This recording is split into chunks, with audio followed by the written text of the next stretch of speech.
오늘 하나님의 말씀 같이 함께 읽고 시작하면 좋을 것 같습니다. 오늘 하나님의 말씀은 누가복음 22장 39절에서 46절까지 말씀입니다. 예수님께서 감난산에서 하셨던 기도 내용을 다루고 있는 말씀인데요. 누가복음 22장 39절에서 46절까지 말씀 우리 한 절씩 같이 교독하면 좋겠습니다. 제가 한 절 읽고 여러분들 한 절 읽고 한 절씩 같이 교독하도록 하겠습니다. 예수께서 나가사 습관에 따라 감난산에 가심에 제자들도 따라갔더니 그곳에 이르러 그들에게 이르시되 욕에 빠지지 않게 기도하라. 그들을 떠나 돌 던질 만큼 가서 무릎을 꿇고 기도하여 이르시되 아버지여, 만일 아버지 뜻이거든 이 잔을 내게서 옮기시고, 그러나 내 원대로 마옵시고 아버지 원대로 되기로 하나이다. 하늘로부터 예수께 나타나 힘을 더하더라. 예수께서 말씀으로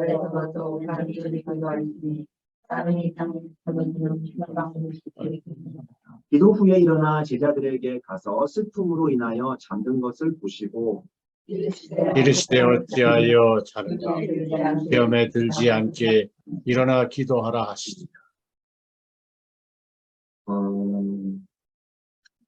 우리 함께 배우기에 제가 처음 올려드렸던 질문이 하나 있어요. 여기 보시면 고통을 어떻게 해석하느냐라는 질문인데요. 예를 들면 이러는 거예요.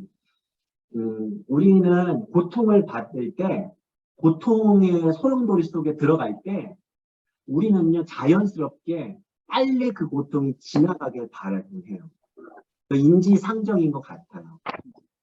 근데 이게 고통이 너무 극심해졌을 때, 특히나 연세가 많이 드신 분들 가운데 굉장히 힘들어하시는 분들 가운데, 그러니까는 나는 세상에 미련이 없습니다. 빨리 고통의 이 삶이 끝났으면 좋겠습니다. 빨리 그러니까 하나님 품에 갔으면 좋겠습니다. 하고 말하시는 분들이 종종 계세요. 그런 상황에 있을 때 여러분은 무슨 말을 해줄 수 있고 해주고 싶으신가요? 무슨 말을 해줄 수 있을까요? 잠깐만 좀 나눠볼까요? 그런 분들 계시죠? 혹시 그런 분들 만나보셨을 거예요. 여러분은 그런 상황에 처했을 때 어떤 말씀을 이렇게 나눠줄 수 있을까요?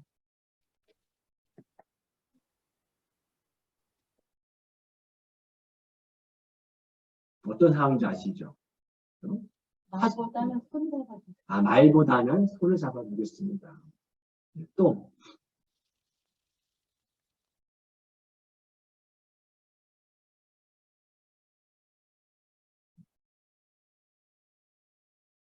그런 말씀 마시라고 뭘 할 것 같아요. 어떻게요?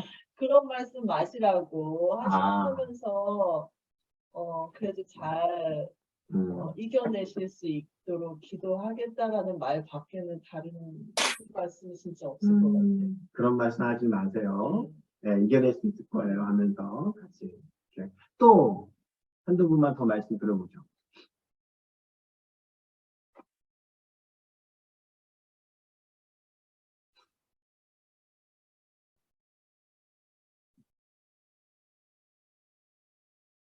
아니 누군가가 딱 우리가 그런 상황에 처할 때가 있거든요. 그러니까 뭔가 그래도 이렇게 가만히 있는 것도 하나의 방법이죠. 들어주는 것도 방법이에요. 그런 하소연을. 그렇죠? 그러니까는 그런 말 하지 마세요라고 하는 것도 어떻게 보면 우리가 할 수 있는 말이고, 손잡아 주는 것도 할 수 있는 말인 것 같아요. 또 그래도 나는 이런 말을 꼭 해주고 싶습니다 하는 것이 있을까요? 떠오르는 생각이 있으세요?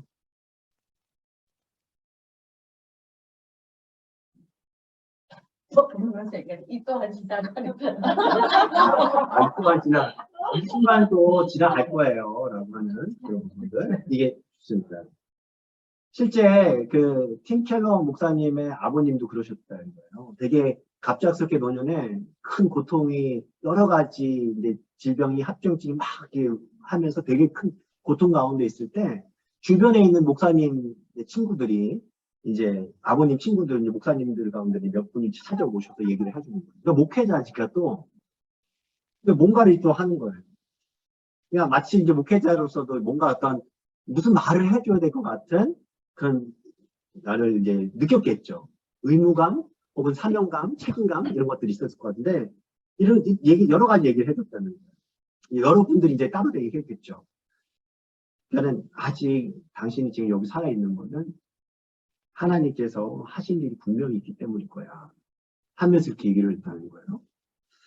그리고 또 이런 거예요. 예수님께서 우리를 위해서 고통하시지 않았냐. 우리도 때로는 우리 삶 가운데 그리스도를 위해서 작은 아픔을 감내해야 될 때도 있지 않겠느냐 라고 얘기해 주셨거든요. 또 우리가 이런 얘기도 해주셨대요. 하늘나라에 가면 우리 안에 있는 지금 이 고통은 다 마침내 치유될 거야 하면서 이제 하늘 소망에 대한 부분들을 또 이야기도 하셨다는 거예요. 그러면서 이런 제안을 하더라고요. 그러니까 저 역시도 이런 상황에 맞닿을 때가 있거든요. 그때 우리들에게 또 할 수 있는 말 중에 우리들이 해야 되는 할 수 있는 것 중에 하나는 뭐냐면 목표에서 시선을 떼지 않고 살아갈 수 있도록 도와주라는 거예요. 그냥 다 내려놓고 싶잖아요, 사실. 그럴 때마다 그 아버님 친구분들은 그렇게 와서 우리 자신의 아버지가 그냥 그걸 다 내려놓고 싶은 그 상황에서 목표에 시선을 떼지 않도록 많이 격려가 되어 주셨다라고 이렇게 회상을 하는 걸 것 같습니다. 제가 보니까요, 예. 이렇게 될 것 같아요. 젊은 사람들, 20, 30, 40, 50, 60까지도 그저 만나가지고 아무 소리 말고 자주 찾아가고, 그런데 이제 70 넘고 80 넘은 사람한테 할 얘기가 많죠. 늙어서 그래. 그러면 다 이해하죠. 늙어서 그렇다고. 근데 그 젊은 사람들한테는 뭐 무슨 말로 그거를 이해, 그러니까 사실 당장 죽을 사람들한테 그 말로 뭐, 그러니까 그런 사람한테는 계속해서 이렇게 찾아가고 손만 붙들고 있어도 위로가 많이 될 거고. 맞아요. 실제 이제 그런 부분들이 많이 있죠.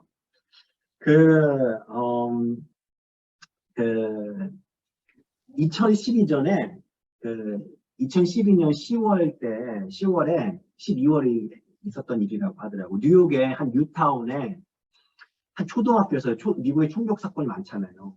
저는 이 사건은 잘 기억이 안 나는데 물론 그때 당시 제가 한국에 있었던 것 같아요. 그러니까 2012년에 뉴욕의 그 초등학교에서 총기 사건이 났었어요. 그 총격 사건이 그 사건이 있었었는데 그 사건에서 그 어린아이들이 20명이 죽고 성인이 7명이 죽었다고 하더라고요. 그러니까는 그 며칠 뒤에 10월 25일자 크리스마스 날이에요. 크리스마스 날 이제 뉴욕타임즈 신문 기사에 칼럼이 실렸는데 그 칼럼 기자가 이제 한 신부님의 그 글을 이제 실은 거예요. 반응을 이제 실었던 그 기사였습니다. 참혹한 그 학살 사건에 대해서 이제 신부님의 답변을 소개했던 칼럼이었어요. 그러니까 근데 사실 이제 이러한 사건이 터지잖아요. 그러니까 굉장히 극심한 상상할 수 없는 충격적인 사건이 막 터지거든요. 미국에서 실제 일어나는 일이잖아요. 그러니까 우리 주변의 사람들이 종종 크리스찬들이 아닌 사람들이 크리스찬들에게 자꾸 답을 요구할 때가 있어요. 너 예수님 믿는다면서 하나님 믿는다면서 하나님이 사랑 많으시고 사랑을 행할 능력도 있으시다면서 근데 왜 결정적인 그 상황 속에서 그 사랑과 능력을 발휘하시지 않지? 라고 질문을 하는 거죠. 이게 실제 던지는 질문들이잖아요. 우리가 지난주에 잠깐 살펴보았지만 그런 상황 속에서 여러분들은 어떻게 답을 해보시겠어요? 만약에 여러분 친한 친구가, 믿지 않은 친구가 이런 어떤 그런 상황을 보고 자신이 겪은 건 아니에요. 좀 보고 듣고 물었을 때 너 어떻게 생각하니? 라고 했다면 어떻게 대답을 해보시겠어요?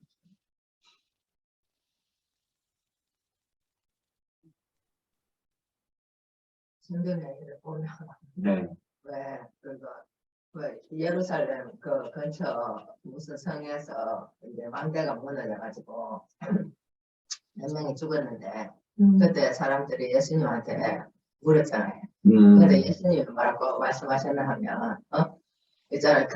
그 문제에 대한 답이 아니라 너희도 회개하지 않으면 너가 죄가 없어서 그렇게 이제 지금 평안한 게 아니라 너희도 회개하지 않으면 똑같아. 이 말씀하셨잖아요. 그렇기 때문에 진짜 이 사람들이 죽은 게 이 사람들 잘못이 아닐 수도 있잖아요. 진짜 우리가 잘못 살았는데 이 사람들이 희생 당한 수도 있잖아요. 그렇기 때문에 진짜 감히 뭐라고 말할 수는 없지.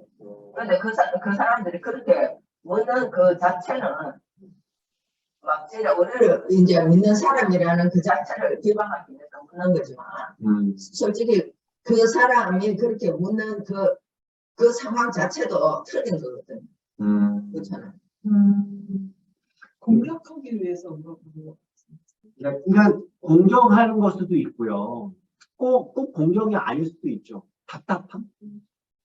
그러니까 진짜 너희가 믿는 하나님이라면 왜 그렇게 하겠느냐라는.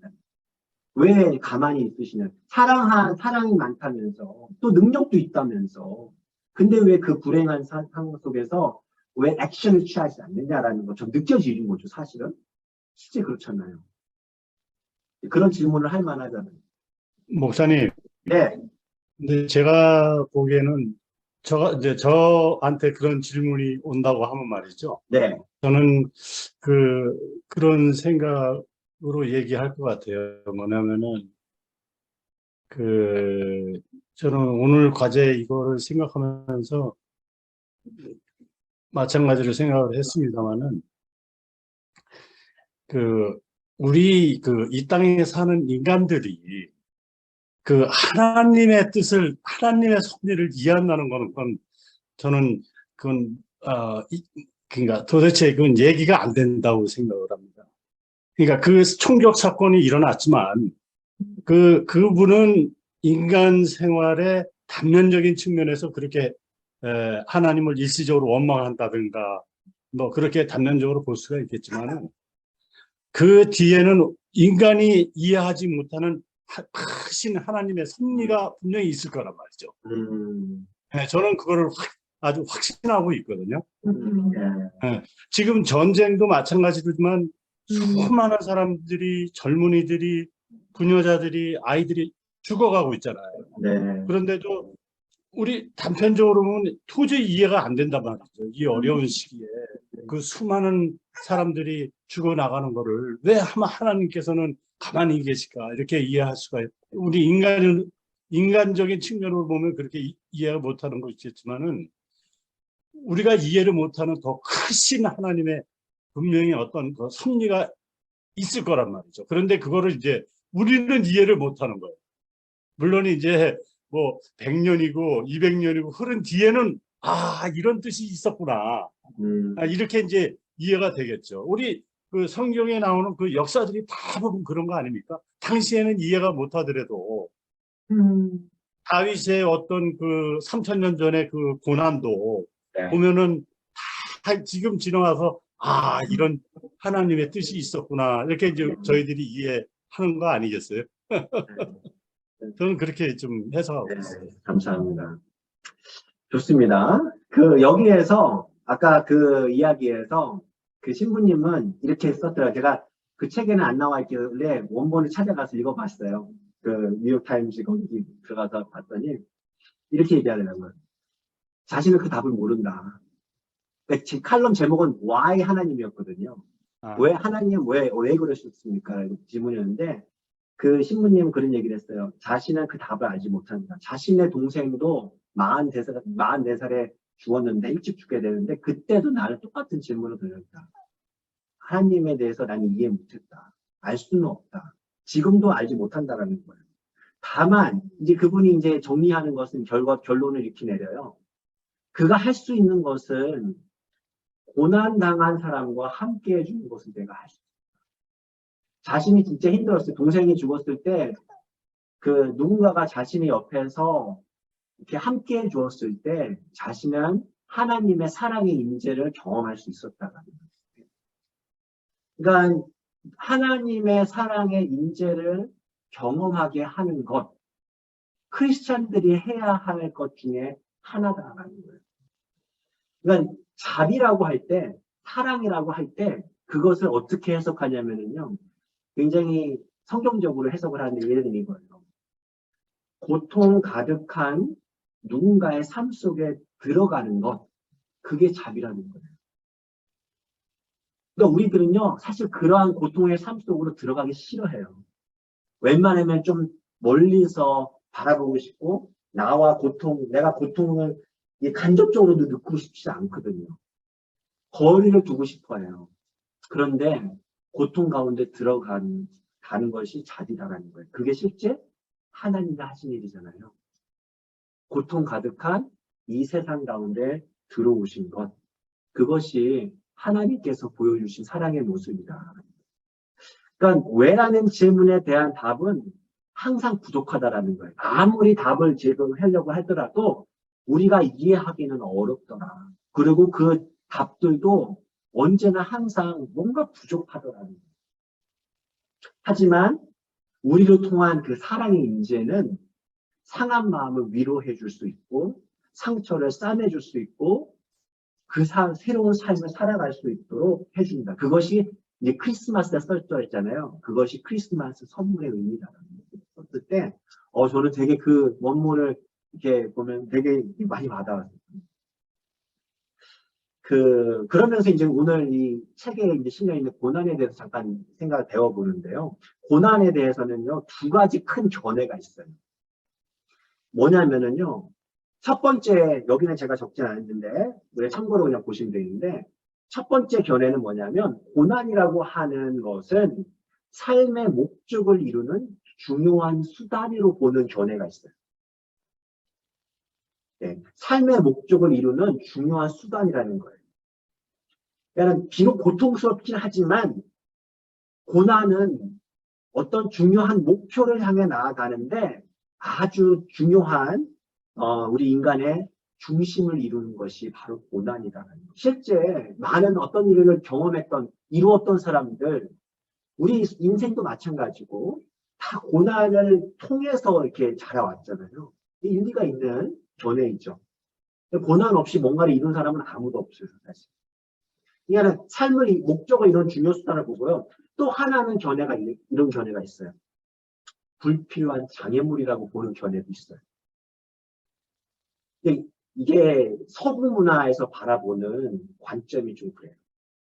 그러니까 고난은 좀 이따가 다시 설명을 드리겠지만 무슨 수술 써서라도 피해야만 하고 축소해야만 하는 대상이다.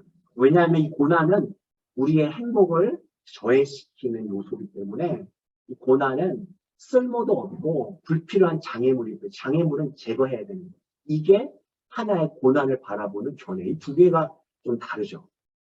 오늘 이 부분을 잠깐 살펴보고, 그리고 마지막으로 기독교적인 관점에서의 고난은 어떤 부분인지를 좀 한번 같이 나눠보면 좋을 것 같아요. 앞에서 방금 말씀드렸던 삶의 목적을 이루는 중요 수단으로 보는 것이 보통 전통주의적으로 그렇게 해석을 해요. 첫 번째 보면은요, 이거예요.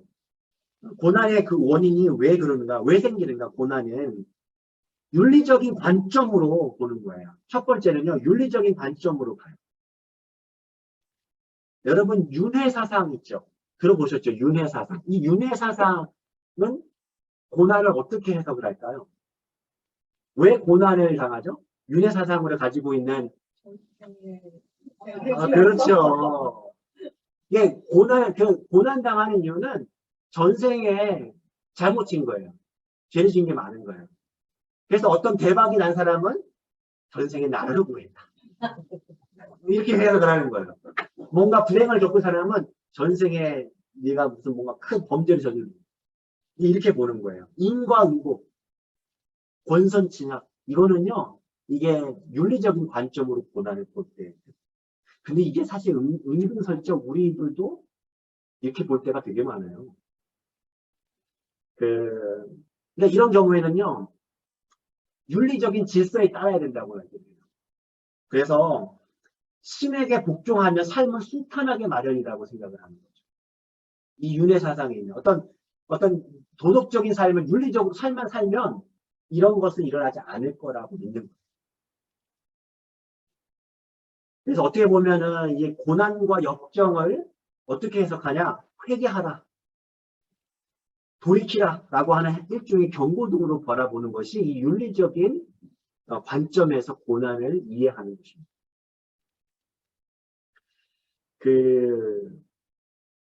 네, 그렇죠. 두 번째는요, 자기 초월적인 관점이에요. 자기 초월적인 관점은 뭐예요? 이건 뭐냐면은요, 이거요. 불교적인 관점인데, 그 불교적인 관점에서 봤을 때, 불교 교리로 봤을 때, 고난은 왜 일어나는지 혹시 아세요? 왜 사람이 고통을 받죠? 혹시 그 불교 교리에 대해서 조금 배워보신 분 계세요? 우리가 인간이 고통을 받는 이유는 왜 그런다고 생각할까요? 예, 들어보셨을 거예요. 욕망이 있어서 그렇다는 거예요. 그래서 불교의 목표는 뭐냐면 그 욕망을 없애는 거예요. 그래서 공즉시색 막 이런 거 있잖아요. 색즉시공. 예. 그러니까 뭔가 비우는 거. 이 비우는 게 이게 비워야 돼. 왜냐하면은 이 세상에 있는 물질 세계는 덧없는 거예요. 그러니까 허상이라는 거예요. 그래서 무념, 생각이 없어. 무념, 무상이 굉장히 큰 경지예요. 불교인들의 그러니까 경지. 그래서 마음을 비우는 거죠. 그래서 돌을 닦죠. 그래서 어떤 산 속에 들어가서 가만히 앉아 삼선의 자세를 하면서 아무것도 먹지도 않고 돌을 닦는, 비우려고 다 비우는 거죠.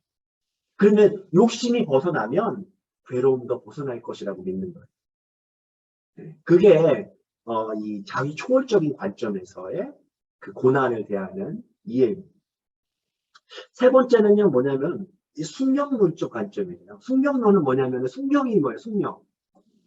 네? 어쩔 수 없는 거예요, 이건. 네. 그러니까 이건 어디서 많이 일어나면은 이슬람교에서 되게 강해요. 이 뭐냐면은 이슬람교에는요, 그러니까 고난을 운명적으로 해석을 하는 거예요. 이거 운명일 수밖에 없는, 운명이 어쩔 수 없이 고난이 될 수밖에 없는 거야, 이거는. 정해놓은 거야. 누가? 신이. 그냥 속내를 알 수 없는 알라의 뜻이라고 해석을 해요. 이슬람에서는. 그래서 이것을 어떻게 해야 되냐면은 이슬람에 있어서 신앙이 좋은 건 뭐냐면은요. 수수께끼 같은 신의 뜻에 군말 없이 복종하라. 그렇게 복종하는 것이 의로움의 핵심 요건이라고 그들은 믿어요. 이게 이러고 보면은 왠지 약간 비슷한 것도 있고, 기독교적으로도 우리가 어떻게 이해할 수 없는 하나님의 속에서 그 상황을 하나님의 어떤 뜻이라고 생각을 하고 우리는 그냥 무조건 받아들여야 되는 비슷한 것이 좀 있어 보여요, 사실. 이제 좀 이따가 좀 더 그 부분을 부연 설명하겠는데요. 그러니까 신이 부여했던 한 가혹한 운명에 타협이나 불평 없이 복종하는 것, 그것이 최상의 덕성인 거예요. 신앙심이 좋다는 것은 군말하지 않는 거예요. 그것이 이 이슬람교의 어떤 숙명론적 관점에서의 고난에 대한 이해입니다. 이원론적 관점은 뭐냐면요, 어둠과 빛의 싸움으로만 보는 거예요. 이 고난은 이게 어둠인 거예요. 어둠과 빛의 세력이 충돌하는 전쟁터가 이 세상입니다. 그래서 이 고난을 겪게 된 이유는 어둠의 세력이 있어서 이제 그 세력 때문에 그런 것이다라는 거예요. 그 고난 당하는 이들은 그럼 어떤 누구들이냐? 이 고난 당하는 사람들은 스스로를 악과 싸움의 희생자라고 생각을 해요. 나는 이게 악이랑 싸우는데 거기 악한 세상이 너무 힘이 세니까 그것으로 인해서 희생당한 거라고 생각해요. 하지만 결국에는 선이 이길 거라는 말해서 소망을 얻어요. 이것도 아주 좀 우리 기독교적인 모습도 있죠. 그러니까 전혀 이것이 기독교적인 것이 없다라는 것이 아니라 이러한 고난에 대한 인식들이 있어요. 관점들이 바라보는. 이것이 이제 전통적인 관점에서의 이 고난에 대한 이해입니다. 네. 그래서 고난에 대해서 이런 이 전통적인 접근의 방식에서는요, 아까 말씀드린 것처럼 고난은 인간 삶의 구성하는 시줄과 날줄이래요. 무슨 얘기냐면 어쩔 수 없어요. 인간의 삶에는 고난이 있을 수밖에 없다라는 거예요. 그래서 어떤 경우에 고난은 역경은 인간을 일으켜서 영적인 성장을 만들기도 하고, 그것이 해탈이든 영예든 선한 세력의 승리든지 간에 어떤 삶의 목적을 향해서 전진할 수 있게 만드는 어떤 힘이 된다라는 거예요. 이게 고난에 대한 전통주의적인 해석이에요. 셰익스피어의 시국 중에 한 단면에 한 대목이 이런 제목이 있어요. 뜻대로 하세요라는 희곡이 있는데 거기에 이런 대목이 있습니다. 달콤하기도 해라. 시련의 쓰임새는 두꺼비처럼 추하고 독을 뿜지만 이마에 값진 보석을 달고 있다네. 이게 바로 전통적으로 이해하는 이 고난에 대한 이해예요. 의미가 있다라는 거예요. 목적이 있다라는 거예요. 고난은. 그래서 제대로만 감당하면은 유익을 줄 수 있다라고 생각을 하는 것입니다. 자, 근데 문제는 뭐냐면 이거예요. 세속주의적인 이제 서구 사회, 오늘날 우리가 살고 있는 이 서구 사회에서의 고난에 대한 이해는 참 달라요. 뭐냐면은요, 이렇게 간단하게 표현할 수 있어요. 오늘날 많은 서구 사회나 현대인들 가운데서는요, 고난은 우연히 발생한 사고다라고 생각해요.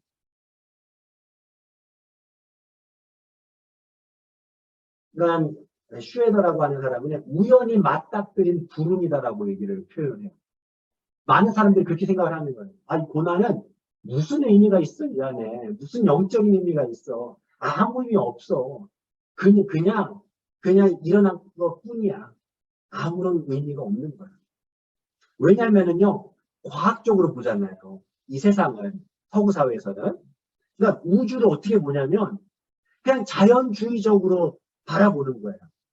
그러니까 물질과 영혼의 세계가 있다고 생각하지 않고, 그러니까 서구 사상은요, 이 요즘에 굉장히 강한 사상이죠. 이 사상은요, 어떤 의도가 없어요. 이 우주가 탄생한 거는. 목적도 없고 의도도 없어요. 그냥 물리적으로 작동되는 거예요. 단순한. 그러니까 고난은 존재해요. 분명히. 어려움이 존재해요. 고통도 존재하는데 어떤 선과 악도 아니에요. 목적도 아니에요. 그냥 존재하는 거예요. 아주 유명한 무신론자 가운데 리차드 도킨스라는 사람이 있어요. 이 사람이 아주 무신론자 가운데 아주 독보적인 인물 중에 하나인데 굉장히 똑똑한 분이죠. 이분이 이런 얘기를 해요.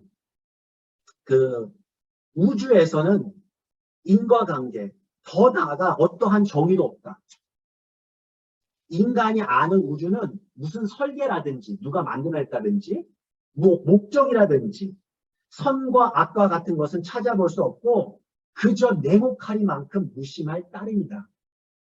아무런 목적도 없이 그냥 우연히 만들어져 있는 우주에 무슨 빛과 어둠의 싸움이 있고 선과 악이 있고 그냥 이게 고난의 목적이 있어. 이렇게 생각하는 거예요. 그러니까 이게 어떻게 이렇게 생각을 하면은 고난을 어떻게 바라보냐면요. 아까 말씀드렸던 거예요. 고난을 가급적이면 빨리 제거해야 됩니다. 고난은 선하지도 나쁘지도 않기 때문에 그냥 이 고난은 이겨낼 것이 아니라 그냥 제거해야 되는 거라고 얘기를 해요. 그래서 그럼 어떻게 제거하냐? 나에게는 제거할 힘이 없어요. 그래서 이 심리적이든 어떤 사회 문제로 인해서 고난이 당하든 국가적으로 문제가 당하든 이 스트레스를 받게 만드는 요인을 제거해서 고통을 덜어주는 전문가에게 도움을 구하는 거예요. 인간은 고통 세라피를 받는 거죠. 빨리 이 고통에서 없애게 하기 위해서. 고통에 대해서 진지하게 접근하는 게 아니에요. 왜냐하면 고통은 장애물이고 어떤 의미가 없는 그냥 우연하게 만난 사고일 뿐이기 때문에 빨리 제거하는 거예요. 전문가한테 말해서. 이해가 좀 되시나요? 그게 오늘날 많은 어쩌면은요 많은 젊은이들, 많은 어떤 과학주의를 신봉하는 사람들의 사고가 이 세속주의적인 문화에 대한 이해라는 것이죠. 근데 누구나 그렇지 않아. 네. 네. 아니, 빨리 지나가기 원하는 건 맞는데 고난이 빨리 지나가는 거 말고 같이 빨리 지나가는 거 말고 고난 속에서 의미를 찾는다는 거예요. 누가? 많은 사람들이, 많은 문화나 심지어 크리스천들도 고난 속에서 의미를 찾아요. 크리스천들은요 단지 고난은 우연히 발생한 사고로 열리지 않아요. 절대. 그 고난은 갑작스럽게 아무런 목적이나 의미 없이 뭐가 예를 들면 재수가 없네? 재수가 없어서 걸린 사고가 아니라는 거예요. 크리스천이 바라보는 이제 이따가 잠깐 보겠지만 의미를 두는 거죠. 전통주의 시각의 가치 갖고 있어요. 그 반면에 오늘날의 많은 사람들은 세속주의 시각을 갖고 있다는 거예요. 무슨 전통이 무슨 고난의 의미가 있어. 그냥 빨리 끝내 고난은. 고난을 이겨내지 못하게 만들어준다는 거예요. 오늘날의 저는 되게 취약하다는 거예요. 고통을 받았을 때 내가 그것을 견뎌낼 수 있는 힘이 별로 없어요. 이걸 다루지 않기 때문에. 그것이 오늘날의 이 현대인들의 문제라고 얘기를 많이 하죠. 자, 그러면 이제 크리스천들의 뷰는 어떤가라고 봤을 때, 이런 얘기가 하나 있어요. 하나 같이 나누면 좋겠는데, 보스턴 리뷰라고 하는 그 잡지 안에, 라리사 맥파커라고 하는 분이 인터뷰했는데, 이분이 무슨 책을 썼냐면은, 많은 다른 사람들을 위해서 크게 희생한 사람들을 연구한 거예요. 누군가를 위해서 희생한 사람들을 연구하고 그에 대해서 관련된 책을 썼던 사람인데 그 사람을 인터뷰했던 그 기사예요. 거기에서 기자가 물었어요. 당신의 책 속에 나타나는 정말 많은 희생을 했던 사람들에 대해서 그 주인공들에 대해서 어떻게 생각합니까? 라고 했더니 신앙을 가진 사람들과 세속적인 사람들과의 차이가 너무 차이가 많다는 거죠. 그럴 수밖에 없겠죠. 무슨 얘기냐면은 신앙적인 전통을 가지고 있는 사람들에게는요, 고난을 삶의 일부로 여긴대요. 그래서 더 온전한 인간이 되게 해준다는 점에서 꼭 끔찍한 일로만 여기지 않는데요. 신앙을 가지고 있는 사람들에게서는. 그런데 세속적인 실용주의자들은요, 혐오하더라는 거예요. 고난을. 그래서 고통 속에 있는 선한 면모는 아예 보지 못하고 그냥 버려버리는 거예요. 그래서 이제 뭐가 문제가 되냐면 그렇게 했을 때 그 신앙인들에게는 신이 주관하는 거예요. 우리가 크리스천 같은 건 하나님이 주관하기 때문에 그러니까 그 하나님께 하나님이 사랑으로 몇몇이 그런 상황들에서 지켜주실 거라는 믿음이 있어요. 그걸 가지고 견뎌내는 수 있는데 세속적인 사람들에게는 만사가 자기 스스로에게 달렸다고 얘기해요.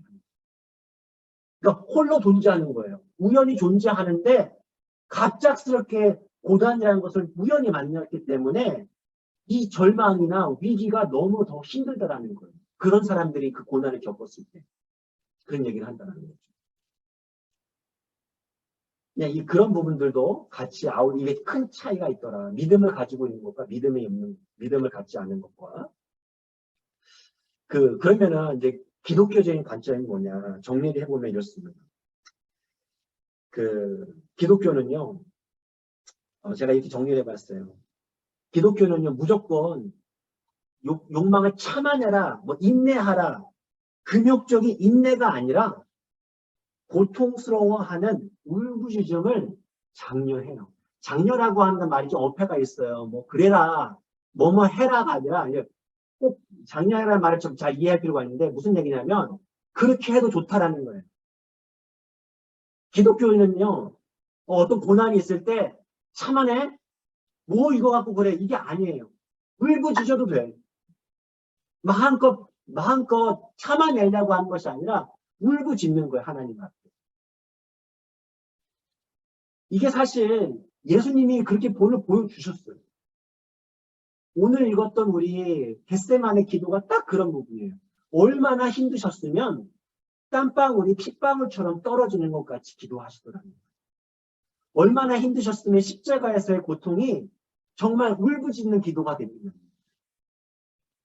그러니까 그 고통스러워하는 울부짖는 인간의 그 모습이 십자가를 통해서 기독교 성경에 전반에 계속해서 메아리치고 있다라는 거예요. 그것이 기독교가 가르쳐주는, 기독교가 이해하는 고난의 하나의 단면, 어떤 고난에 대한 대응. 그러니까 우리는 너무 우리가 이해할 때 누군가가 고난을 받을 때 혹은 내가 고난을 당할 때 내가 왜 이렇게 인내가 없지? 이렇게 여기실 필요 없다. 누군가가 힘들어하는 사람에게 참아내. 이게 아니에요. 이게 우는 거예요. 같이 울고. 그러니까 로마서 말씀 있잖아요. 함께 웃고 함께 우는 공동체. 이게 기독교적인 관점에서의 고난의 반응입니다. 또 하나는 뭐냐면요. 고통이라고 하는 것을 어떻게 하냐면 환상이 아니라 현실이라고 받아들인다. 고통을 환상이 아니라 현실이라고. 고통은요, 그냥 불교에서 생각하는 것처럼 이것은 그냥 어떤 무상, 허상이 아니에요. 내가 이 세상을 그냥 이 세상에 있는 것이 허상이기 때문에 그것을 그냥 무념, 무상만 있으면 내가 이게 해결할 수 있는 게 아니라는 거예요. 이 고통이라고 하는 것은 현실이다. 그래서 고통은 기독교 신앙은 고통의 그 강도를 낮추지는 않아요. 힘들어요. 똑같이 기독교인들도 힘들어요. 하지만 마음의 평안에 잃지 않도록 견딜 수 있게 힘이 준다는 힘을 줘요. 현실을 무시하라고 얘기하지 않아요. 현실이기 때문에 고난은 현실이다. 이건 허상이 아니야, 진짜야. 라는 것을 보여준다는 거예요. 예수님의 모습이 그러한 모습이라는 거죠. 또 하나 뭐냐면은 고난에 대한 기독교적인 해석은 이렇습니다. 고난은 부당하다. 인생은 불공평하다고 토로해요. 누가? 우리 그리스도인들이. 여러분, 그러니까 우리가 잘 이해할 필요가 있습니다. 우리들은요, 업보를 믿는 사람들하고 달라야 돼요. 그렇죠? 업보를 믿는 사람들은요, 너 잘못한 거 있지? 자꾸 이적군이에요. 누가 그랬죠? 누구 친구가? 욥의 친구들이에요. 너 죄를 지은 게 있어. 잘 생각해봐. 네가 이렇게 당하는 이거는 반드시 뭔가 있었기 때문이라는 것이 업보를 믿는 사람들의 그러한 관점이라는 거예요. 그러니까 뭐냐면은요, 크리스천들은요, 어떻게 해석을 하냐면은요, 고난은 진짜 부당해. 부적절해. 인생은 불공평해. 악인들은 떵떵거려. 잘만 살아.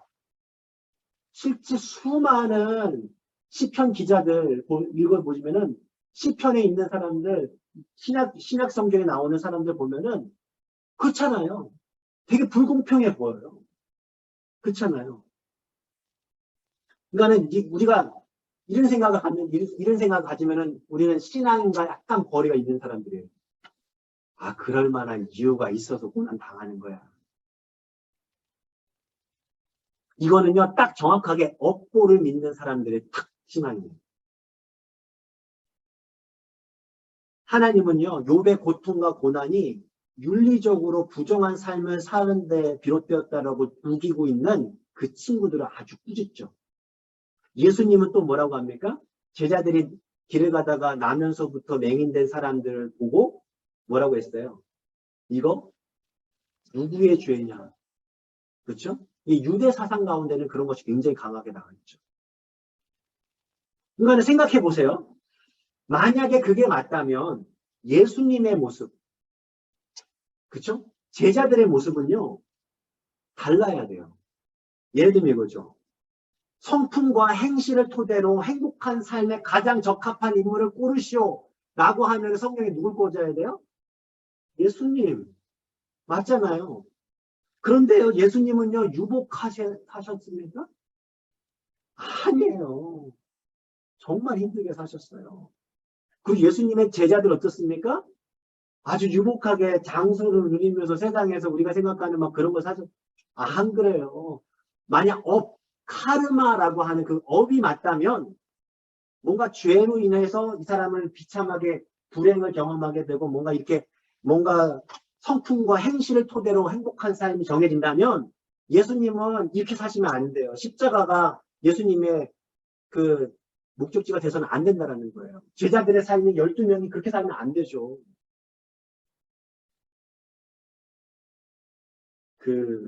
기독교 신앙의 중심에는요, 이렇게 얘기를 합니다. 남들의 빚을 짊어지고 서슴없이 고난을 받으신 죄 없는 이의 본보기가 자리 잡고 있습니다. 고난은 고통스러워하는 인간의 거룩한 품성을 통해서 고결함이라고 하는 열매를 맺습니다. 십자가에 비춰보면 고난은 징벌이 아니라 정화다 이렇게 말을 합니다. 그래서요 이렇게 마지막에 이제 기독교적인 그 해석 중에 그 백미는 뭐냐면은 이렇습니다. 기독교는요 이렇게 얘기합니다. 은혜를 누리고 기뻐하는 마음은 고난을 견뎌낼 힘을 줍니다.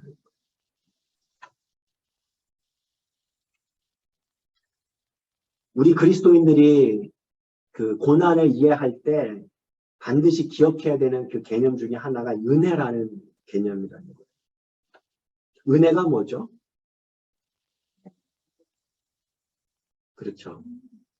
그러니까 그리스도를 통해서 예수님의 그 십자가의 그 고난을 통해서 용서받고 사랑받아서 하나님의 가족이 되는 게 은혜잖아요. 자격이 없음에도 불구하고 이 선물을 받았다라고 하는 그거. 이것을 기억하고 있는 사람들은요, 고난을 자랑하지 않아요. 하지만 이 은혜를 누리고 기뻐하는 마음 때문에 고난을 견뎌낼 수 있는 힘이 된다라는 거죠. 그것이 기독교에서 가르쳐주는 고난을 경험할 때 필요한 말씀이다라는 것이죠. 이게 어떤 예를 들냐면 순교자들이 되게 많았잖아요. 기독교 역사상. 그런데 여러분 그거 아세요? 순교자들이 이게 자신의 생명을 걸면서 목숨을 던질 수 있었던 이유는요. 왜 그랬을까요? 어떤 것 때문에 이 목숨을 던질 수 있었을까요? 사랑. 누구에 대한 사랑? 하나님에 대한 사랑. 분명히 그렇죠. 보통 흔히들 단지 내세에 대한 소망이 아주 크니까 내가 죽고 순교만 당한다면 그 후에 내세는 내가 이제 어떤 행복함을 살겠다니까 그거에 대한 소망이 점점점 커져서가 아니라 그것도 분명히 있었겠죠. 당연히 부활신앙이 반드시 있었을 거예요. 하지만 그것보다 더 중요한 것은 극심한 고통을 겪는 내내 하나님의 은혜를 누리는 행복함이 있었기 때문이라는 거예요. 순교자들의 삶을 보니까 그렇게 해석이 되더라는 거예요. 단지 나 죽으면 내가 잘 사는 그 천국 가서 잘 살 그 소망만 있어서가 아니라는 거예요. 제가 근데 그거를 보고 나니까 선교사님하고 대화했을 때 한 가지 대목이 생각이 났어요. 무슨 얘기를 하냐면 많은 사람들이 선교사님 하면은 되게 고생하시는 분. 선교사님 진짜 막 여기 이번에 오셨던 파푸아뉴기니 선교사님 제가 우리 화면 봤지만 진짜 힘들게 사시잖아요. 그러니까는 굉장히 더운 나라에서 목사님은 팟캐스트 한 팟캐스트로 샤워를 하고 우리 여자 선교사님은 팟캐스트 하나 반으로 샤워를 한대요. 근데 힘든 건 뭐냐면 샤워를 하고 물을 뜨러 가면은 또 땀이 난다네. 아무튼 그런 나라. 굉장히 불편하죠. 생각을 해봤어요. 근데 많은 사람들이 이런 얘기한다는 거예요. 선교지에서 왜 또 가십니까? 그러면 그렇게 힘든데. 왜 거기에서 고생 그렇게 하는데 왜 또 가십니까? 그런데 그런 얘기를 하는 거예요. 이분이 했던 얘기를, 이분도 그렇게 얘기했지만 또 다른 선교사님이 그렇게 얘기하더라는 거예요. 그곳에 행복함이 있어요. 아주 특이하죠. 어떻게 보면 우리는 고난이라고 생각하는데, 고생이라고 생각하는데, 그 속에서 행복함이 있어서 가신 거예요.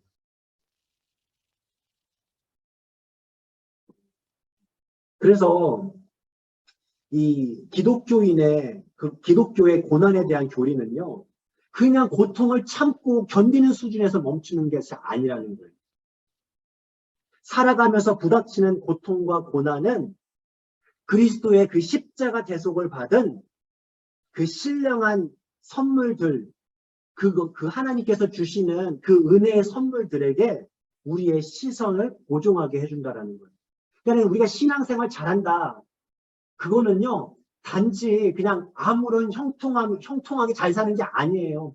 고난 속에서도 진짜 하나님께서 주신 신령한 선물들을 볼 수 있는 눈이 있는가?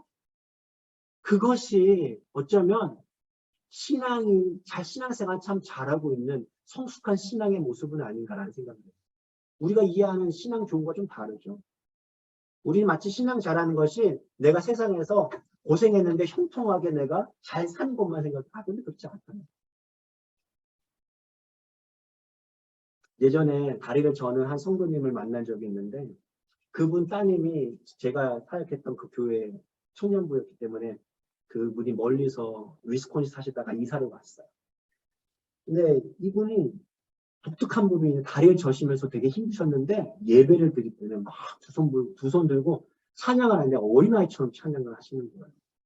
그러니까 제가 많은 분들을 만나봤지만 진짜 어린아이처럼 찬양하는 순전한 마음이 막 느껴졌거든요. 근데 얼마 안 돼서 심장마비 돌아가셨어요. 심장이 안 좋으셨던 거예요. 그러니까는 굉장히 몸도 약했고 경제적으로 부유하지도 못했고 오래 살지도 못하셨어요. 그런데요, 제가 딱 한 가지 그러니까 오늘 말씀을 느끼면서 그분이 생각났던 이유는 뭐냐면 그분은요, 하나님께서 그분을 자녀 삼아 주셨다라고 하는 기쁨, 그 안에서 하나님께 드리는 찬양의 기쁨이 뭔지 정말로 알았구나 라는 느낌을 제가 받을 수가 있었습니다. 우리 말씀을 정리해 보는데요. 고난에 대한 기독교 신앙의 처방은 세상 사람들과 다른 문화와 다른 종교와 뭐가 다를까? 이것입니다. 마무리인데요. 크리스천들에게 외부 세계는 그 어둡고 고통으로 가득하지만 그 삶의 중심부에는 뭐가 있을까요? 그 삶의 중심부에는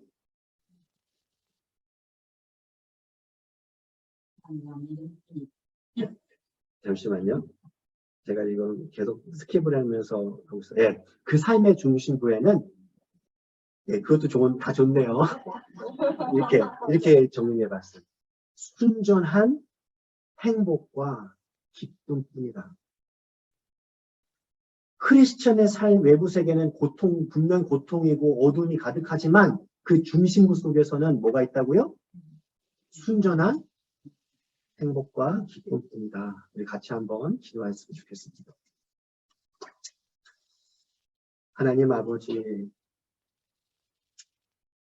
세상에 많은 문화와 종교와 과학, 세상의 많은 사람들은 고난에 대해서 저마다 이해를 하고 있지만 하나님, 우리는 때로는 그 고난에 대한 그 세상 사람들의 말을 그대로 받아서 우리도 똑같이 생각하고 있지는 않는가 생각해 보게 됩니다.